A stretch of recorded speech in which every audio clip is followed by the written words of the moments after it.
हरे कृष्ण मित्रों, आज हम आपको बताने वाले हैं पुण्य क्या है, पाप क्या है। आइए जानते हैं। आप सभी सुनते होंगे शास्त्रों में और बड़े बुजुर्ग और अपने माता पिता से कि हमें पाप नहीं करना चाहिए, हमें पुण्य करना चाहिए। जो बच्चे हैं उनको स्कूल में भी समझाया जाता है कि बच्चों, पाप कर्म नहीं करना चाहिए, पुण्य कार्य करना चाहिए।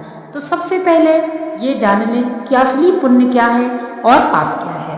आइए देरी न करते हुए हम आपको बताएंगे कि पुण्य और पाप क्या है, क्या अंतर है पुण्य में और क्या अंतर है पाप में। आइए जानते हैं। सबसे पहले हम आपको बताएंगे पुण्य क्या है। वेद विहित शुभ कर्म ही पुण्य कहे गए हैं। परोपकार भी पुण्य की श्रेणी में आता है।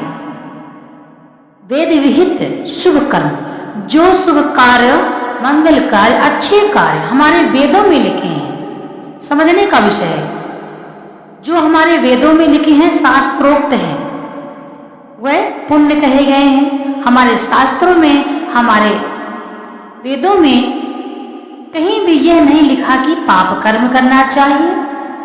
सभी जगह यही लिखा हुआ है कि पुण्य करना चाहिए, परोपकार करना चाहिए।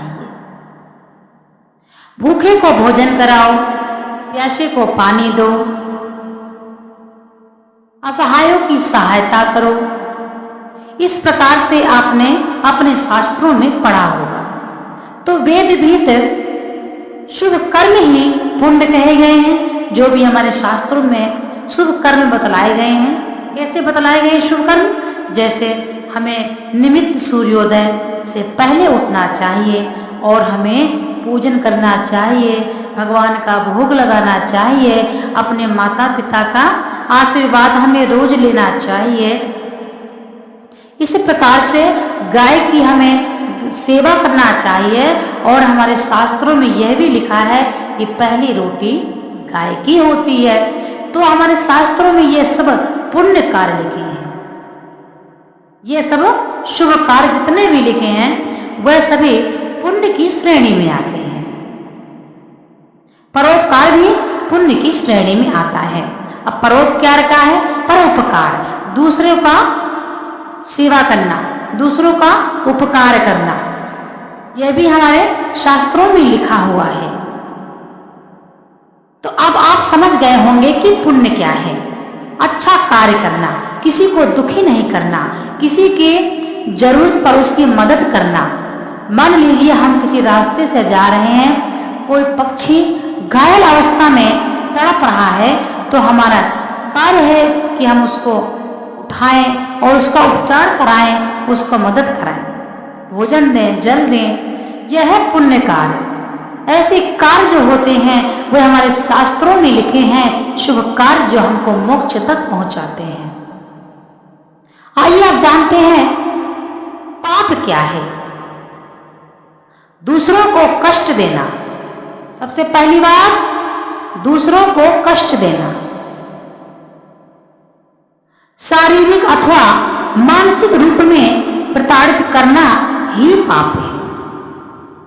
अब देखिए, दो प्रकार से हम पाप करते हैं, एक तो शारीरिक, दूसरा मानसिक।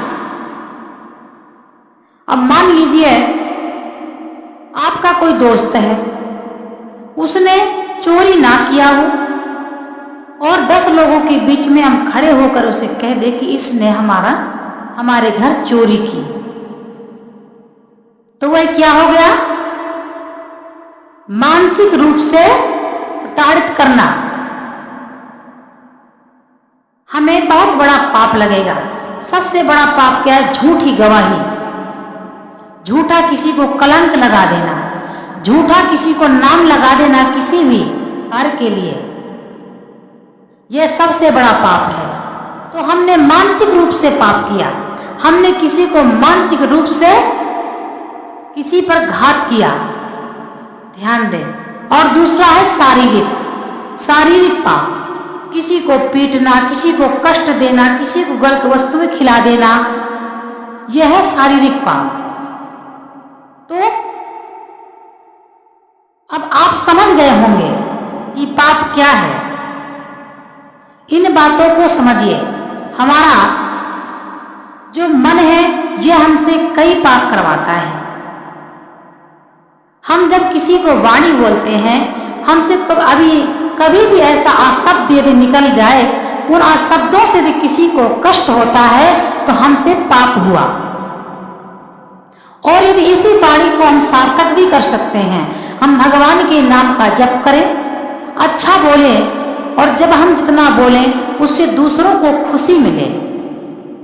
यदि कहीं पर किसी के प्राणों की खतरा हो, अब समझिएगा, यदि कहीं पर किसी के प्राणों का खतरा हो तो वहां पर छोटा मोटा झूठ भी बोल सकते हैं, क्योंकि प्राण बचाना, किसी का प्राण बचाना और छोटा सा झूठ, उस झूठ में किसी का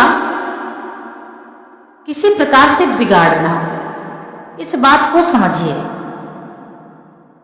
यदि किसी के प्राण बच रहे हैं तो वहां पर हम छोटा मोटा झूठ बोल करके उसके प्राण बचा सकते हैं। जहां पर किसी के प्राणों का खतरा हो वहां पर हम छोटा मोटा झूठ बोल करके उसके प्राणों को बचा सकते हैं, क्योंकि प्राणों की रक्षा करना सभी का अधिकार होता है। अब मान लीजिए हमने कोई ऐसा झूठ बोला कि एक के प्राण बचे और दूसरे निर्दोष के प्राण गए, तो इससे बड़ा कोई पाप भी नहीं है। इन बातों का ध्यान रखते हुए आप पुण्य और पाप समझ सकते हैं। हमारा कोई दोस्त है, हमने झूठा बोलकर उसको बचाया और दूसरों को फंसाया, यह गलत है। परंतु यदि हमारा कोई दोस्त है, उसके प्राणों का खतरा है और हमें वहां पर कोई झूठ बोलना है, उस झूठ से किसी का बिगाड़ ना हो, किसी की क्षति ना हो, किसी का अपमान ना हो, तो वह आप झूठ बोल सकते हैं और उसके प्राणों की रक्षा आप कर सकते हैं, क्योंकि यही मानवता है, यही इंसानियत है। इस प्रकार से जटायु जी ने अपने प्राण दे दिए सीता मैया को रावण से छुड़ाने के लिए। इस प्रकार से हमारे प्राण जाए, यह भी ध्यान देना है।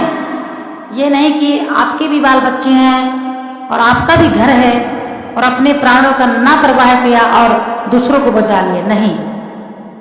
अपना सब कुछ ध्यान देते हुए दूसरों की रक्षा करना चाहिए। क्यों? मनुष्य के अपने प्राणों की रक्षा भी करना चाहिए। आपने सुना होगा आत्महत्या करना, ऐसे बहुत से गलत कार्य करना महाघोर पाप है, क्योंकि अपने प्राणों की भी रक्षा करनी चाहिए। और जिस प्रकार से अपने प्राणों की रक्षा करते हैं, उसी प्रकार से दूसरों की भी सुरक्षा का सोचना चाहिए। यह इंसानियत है, यह हमारे शास्त्र विहित है, शास्त्रोक्त है। इसी प्रकार से आप पुण्य और पाप समझ सकते हैं। पुण्य करने के लिए धन दौलत की आवश्यकता नहीं, ज्ञान की आवश्यकता नहीं, समय की आवश्यकता नहीं। पुण्य हम हर समय कर सकते हैं। मानसिक पुण्य भी होता है और मानसिक पाप भी होता है। तो हमसे सभी से मानसिक पाप ज्यादा होते हैं।